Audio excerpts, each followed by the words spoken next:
Oke, Petit Pastry itu kita mulai dari 2013 ya. Jadi sebelumnya sih memang kita lebih ke bisnis rumahan, kita homemade. Jadi nah dari situ kita bikin pertama kita launching itu cream puff.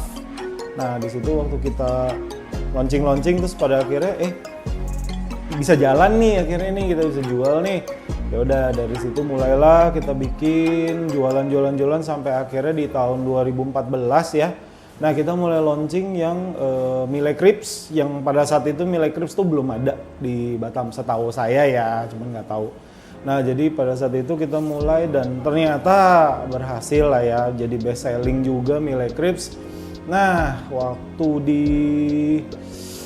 mulai pandemi kita putuskan cobalah daripada kita di rumah mulu ntar orang mau pick up juga susah, akhirnya kita putuskan kita bikin pick up point. Nah kita pertama itu di Grand Niaga Mas itu A75 72 kalau nggak salah. Nah di situ kita bikin khusus buat pick up, jadi online, orang pesen online dan Gojek semua pick up lebih enak ketimbang kita mesti di rumah mesti nitip KTP ke satpam, jadi nggak convenient banget. Nah, terus jalan-jalan selama pandemi, akhirnya setahun kemudian lah 2022, nah disitulah kita mulai pindah, kita punya walk-in store dan saat itu ya sampai hari ini sih. Kalau ngomong motivasi sebelum mulai bisnis, tadinya sih ya, memang saya sama istri itu kan suka banget sama kue. Nah, terutama awalnya sih cream puff, kalau kita bilang kue sus. Nah, di situ memang kita senang banget dari zaman saya di Jakarta itu kayaknya pengen nyari gitu rasa seperti itu. Akhirnya saya bilang sama bini, bikin dong. Akhirnya lah dia bikin. Nah, jadi dari situlah kita mulai istilahnya kita pengen sesuatu, kita pengen rasa yang kita dari dulu kita pengen. Ya udah kenapa nggak kita buat sendiri dan kita makan sendiri. Nah, terus akhirnya kita coba jual, ternyata bisa dijual. Tentunya kita tetap menjaga konsistensi dari rasa kita.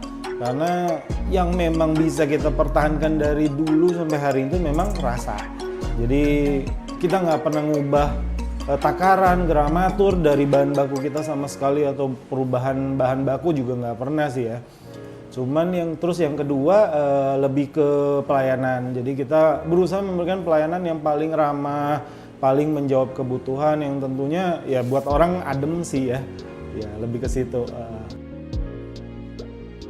Sekarang kita untuk menu best selling kita lebih ke Mille Crepes. Jadi memang dari dulu sih kita Mille Crepes, lalu sekarang juga ada yang nomor 2-nya kita lebih ke cake series. Jadi ada yang Frazier itu yang strawberry, ada yang Carmelo itu lebih, nah itu campuran puding sama cake-nya kita. Ya cukup selling juga sih ya untuk akhir-akhir ini. Strategi khusus sih kayaknya nggak ada. Cuman kita tetap yang tadi saya bilang, kita stick pada kualitas produk kita nggak mau ubah-ubah rasa, meskipun sedikit pun kita nggak mau ubah. Sama paling strategi di penetapan harga sih ya, jadi harganya kita usahakan lebih terjangkau, jadi orang bisa ngerasain kue kita tanpa harus kantong bolong sih ya, lebih ke situ sih. Jujur kita sempat coba POS yang lain, cuman kalau kelebihannya Owsera yang udah pasti sih kalau segi pelayanan dia cepet tanggap, jadi kalau kita lagi ada masalah dari timnya tuh cepet banget untuk kasih solusi. Terus kalau dari segi harga juga Owsera jauh lebih murah dengan fitur yang sama lengkapnya dengan POS yang lain sih. Yang pastinya ya kalau kemudahan sistemnya itu gampang banget kalau kita pakai, terutama di fitur penjualan sama pembeliannya. Jadi kita kalau lagi ngitung-ngitung penjualan maupun kos produksi itu bisa di-review dengan gampang kapanpun dan dimanapun. Oke, buat teman-teman semua yang belum tahu Petit, mungkin bisa kunjungin outlet kami di Ruko Grand Niaga Mas, Blok A nomor 35. Jam buka kita kalau Senin sampai Sabtu itu 9 sampai jam 7. Lalu kalau Minggu kita jam 9 sampai jam 2 siang aja. Terus bisa follow Instagram kita di Petit Pastry.